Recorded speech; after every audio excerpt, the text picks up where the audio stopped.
अभी चलते हैं हम बिना देरी करे और मिलते हैं आपसे शांति कुंज जाकर। और कुछ भी शूट नहीं कर पाए, फोन देखा भी नहीं। विधाता तू हमारा है, तू ही विज्ञान दाता है, तो जलपान कर। बेसिकली शांति कुंज का डी मार्ट है, हम बहुत सुंदर सुंदर पौधे हैं, सारी व्यवस्थाएं हैं वो निःशुल्क है।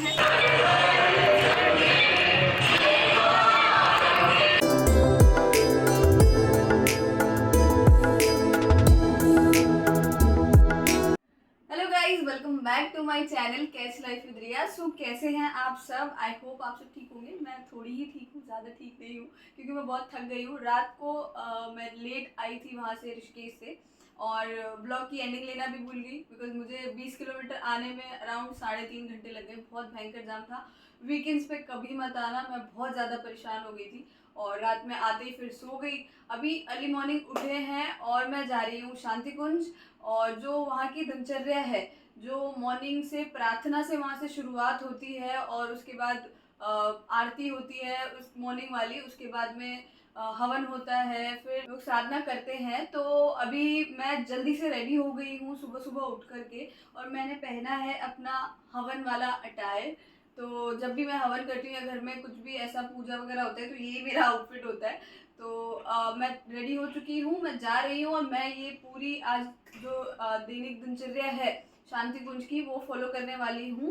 तो मैं जाऊँगी और मैं शायद ज़्यादा शूट ना कर पाऊँ, तो जितना हो पाएगा उतना मैं अपने वीडियो में दिखाने की कोशिश करूँगी, क्योंकि जो मेरा मेन पर्पज़ है वो साधना करना है, तो शायद मैं उतना ना दिखा पाऊँ। बाकी आपको डिटेल वीडियो अगर देखना है तो आप मेरा पुराना वीडियो जाकर के देख सकते हैं जो शांति कुंज से रिलेटेड है। तो अभी चलते हैं हम बिना देरी करे और मिलते हैं आपसे शांति कुंज जाकर।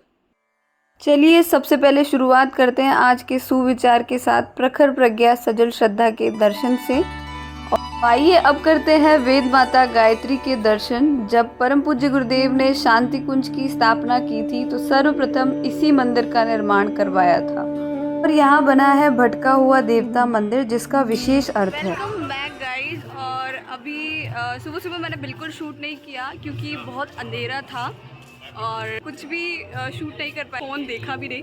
तो अभी बजे हैं सुबह के 8। ये करते हैं अब उस अखंड दीप के दर्शन जिसे पंडित श्री राम शर्मा आचार्य द्वारा 1926 में प्रज्वलित किया गया था, जिसके दर्शन मात्र से ही दिव्य प्रेरणा और आत्मशक्ति प्राप्त होती है।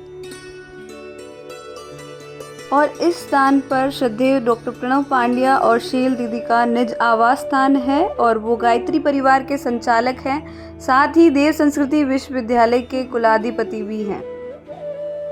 अब मैं यहाँ पहुँची हूँ संस्कार प्रकोष्ठ पर। यहाँ पर हमारे भारतीय संस्कृति से जुड़े 16 संस्कार संपूर्ण कराए जाते हैं निःशुल्क, और ये 16 संस्कार माँ के गर्भ से शुरू होकर अंतिम संस्कार तक होते हैं, जिनका विशेष महत्व है हमारे जीवन में। इसके बाद मैं पहुँच चुकी हूँ साहित्य केंद्र पे। यहाँ पर आपको आधे मूल्य में गुरुदेव द्वारा लिखा साहित्य और कई रुचिकर पुस्तकें मिल जाएंगी। यहाँ पर आपको तस्वीरें मिल जाएंगी, अखंड दीप, देव स्थापना तस्वीरें, साथ ही साथ पूजन सामग्री, वस्त्र, माला आदि मिल जाएंगे।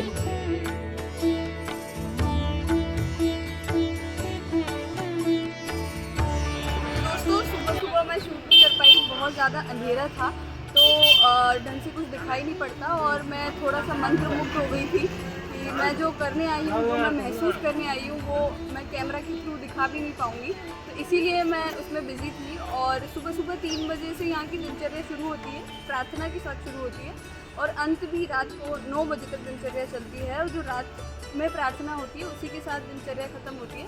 रात की प्रार्थना होती है, विधाता तू हमारा है, तू ही विज्ञान दाता है। तो शुरुआत कुछ इस तरीके से हुई थी। सुबह सुबह हम आए, आरती हुई, आरती के बाद में यहाँ पर हम सब ने बैठ के गुरुदेव के प्रवचन वगैरह सुने, और उसके बाद हमने हवन किया। हवन के बाद हम लोग साधना करने में लग गए, जो साधना स्थल है प्रखर प्रज्ञा सजल श्रद्धा वहीं पर। और उसके बाद हम अखंड दीप दर्शन के लिए चले गए और गुरुदेव का जो आवास स्थान था वहाँ पर हम दर्शन के लिए गए और मंदिर का दर्शन किया, गायत्री माता मंदिर। और उसके बाद अब मैं थोड़ा सा फ्री हुई हूँ और भूख भी लगाई है, तो चलिए चल के अब कुछ कुछ खाया जाए तो जलपान करते हैं। शांतिकुंज परिसर में 2 पेड कैंटीन्स हैं जहां बहुत ही कम मूल्य में नाश्ता मिल जाता है और बहुत ही स्वाद और सात्विक होता है।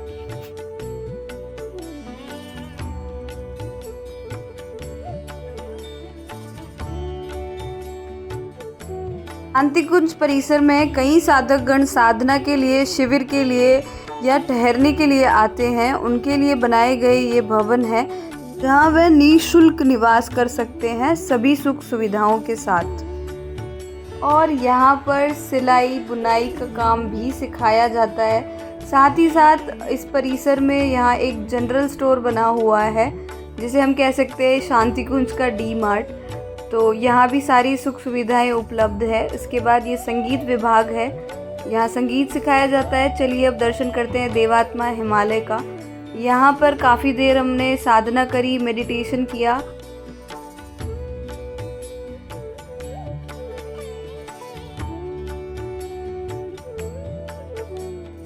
देवात्मा हिमालय के पास ही देव संस्कृति दिग्दर्शन बना है। चलिए चल के देखते हैं यहाँ पर क्या है। तो आइए मेरे साथ अंदर। यहाँ पंडित श्री राम शर्मा आचार्य द्वारा लिखा हुआ साहित्य डिस्प्ले किया हुआ है और गायत्री परिवार से संबंधित जुड़ी सारी जानकारी, सारी गतिविधियों को यहाँ बताया गया है।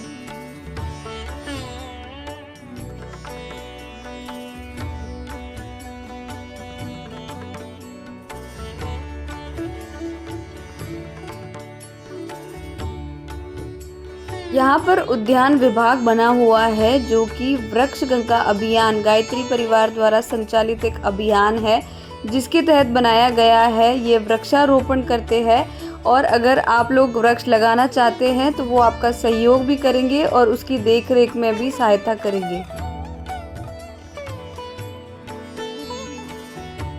यहाँ गेट नंबर 3 से एंट्री लेते ही सबसे पहले देवात्मा हिमालय के जस्ट पास में इंक्यूबेशन गार्डन टाइप बना हुआ है। तो ये जो पास बना है इससे बढ़िया इंक्यूबेशन हो जाता है। तो लोग यहाँ मॉर्निंग में करते हैं। तो इसके लिए हम चलते हैं और आगे देखते हैं। बहुत सुंदर सुंदर पौधे हैं।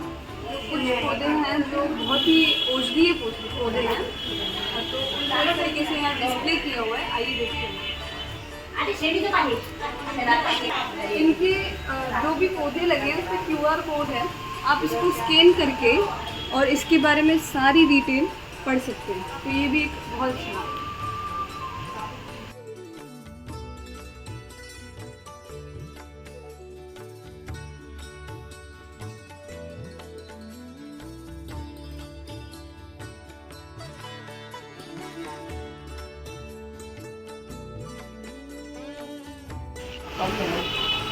अब इसके जस्ट बगल में वनों की प्रदर्शनी लगी है। तो यहाँ पे जो औषधि है इसके सैंपल्स लगाए हुए हैं, इनके बारे में जो डिटेल है वो दी गई है। तो चलिए आपको दिखाते हैं।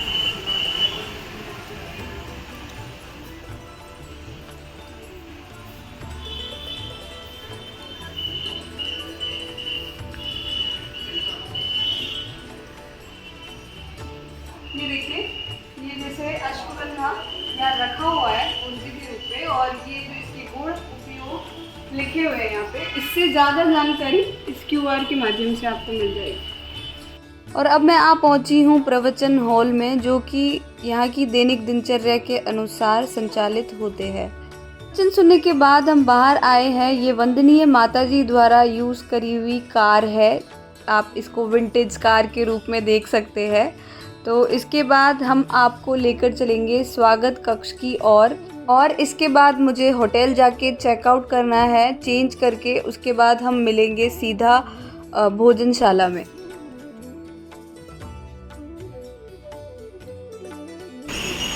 ये है रिसेप्शन रूम, जो स्वागत कक्ष जिसे हम कह सकते हैं। जब आप एंट्री लेते हैं तो आपको यहाँ पे, अगर आप सिर्फ दर्शन के लिए आ रहे हैं तो आपको गेट पास बनवाना होता है, और अगर आप यहाँ रुकने के लिए आ रहे हैं तो 2 से 3 दिन अगर आपको रुकना है तो वो आपको यहाँ पे एक पास बना के देंगे, जिसके थ्रू आपको रूम अलॉट होगा और आप वहाँ रह सकते हैं 2 से 3 दिन।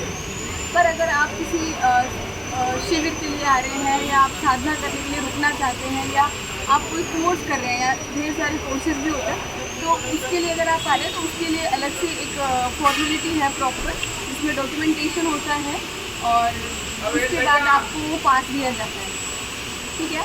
और बाकी जो सारी व्यवस्थाएं हैं वो निःशुल्क है, रहना खाना सब एकदम निःशुल्क। पर मेरी आपसे विनती है कि ये जो निःशुल्क है उसका गलत फ़ायदा ना उठाएं, ये ना समझें कि ये एक धर्मशाला या होटल है, तो इस तरीके से ना लें इसको। ये जगह का उद्देश्य ये है कि ये निःशुल्क है, तो आप यहाँ आएँ, जानें, समझें इसके बारे में, तो ज़्यादा अच्छा रहेगा।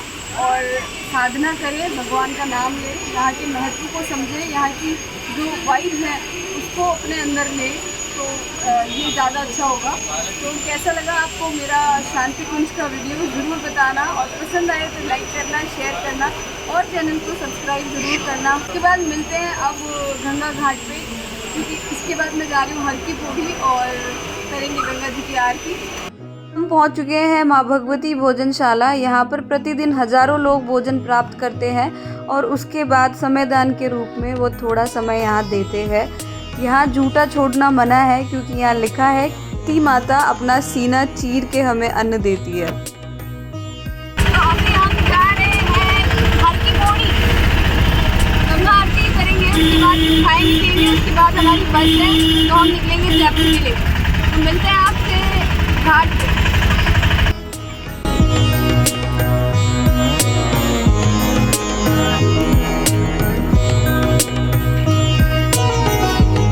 पहुंच चुकी हूँ हर की पौड़ी। हरिद्वार में हर की पौड़ी का विशेष महत्व है, क्योंकि जब समुद्र मंथन हुआ था और अमृत निकला था तो अमृत की कुछ बूंदें इस स्थान पर छलकी थी, इसलिए इस स्थान को ब्रह्म कुंड भी कहते हैं। इसे बहुत पवित्र माना जाता है। गंगा आरती के समय से थोड़ा पहले आकर बैठे, जिससे कि इस भीड़ का सामना ना करना पड़े। मैं बहुत जल्दी आ गई थी, तो मैंने बहुत आराम से आरती देखी और एंजॉय किया। तो आप भी घर बैठे कीजिए माँ गंगा के दर्शन। गंगा चलिए अब आरती को एंजॉय करते हैं।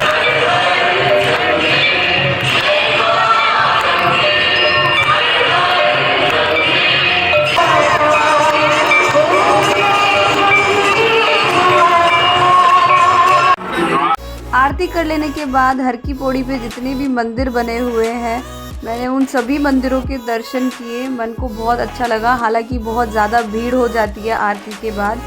आप भी अपने पर्स वर्स मोबाइल संभाल के रखें। और ये मैंने माँ गंगा के मंदिर के दर्शन के बाद मैं हर की पौड़ी से थोड़ा आगे आ गई। यहाँ फेमस है मोहनलाल पूड़ी वाला, तो हम यहाँ पूड़ी भाजी खाने वाले हैं, क्योंकि ये तो बहुत टेस्टी है। हरिद्वार आओ और ये ना खाओ तो मतलब क्या खाया। इसके बाद मैंने पिए लस्सी, पर फिर भी मुझे लगा कि मुझे बस में भूख ना लग जाए। लस्सी पीने के बाद वहाँ एक कैफ़े बना हुआ है करी लीफ करके, तो मैंने सोचा चलो यहाँ चलते हैं और कुछ खाते हैं। तो यहाँ जाकर मैंने ऑर्डर किया है मेरा फेवरेट मसाला डोसा।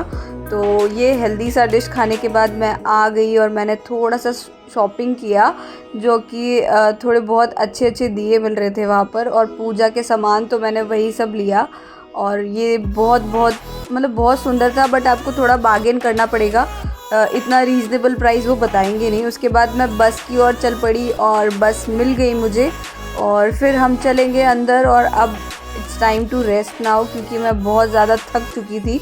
चलिए अब सीधा मिलेंगे इसके बाद जयपुर में। मैं जयपुर पहुंच चुकी हूँ। वीडियो कैसा लगा, पसंद आए तो लाइक शेयर ज़रूर करना।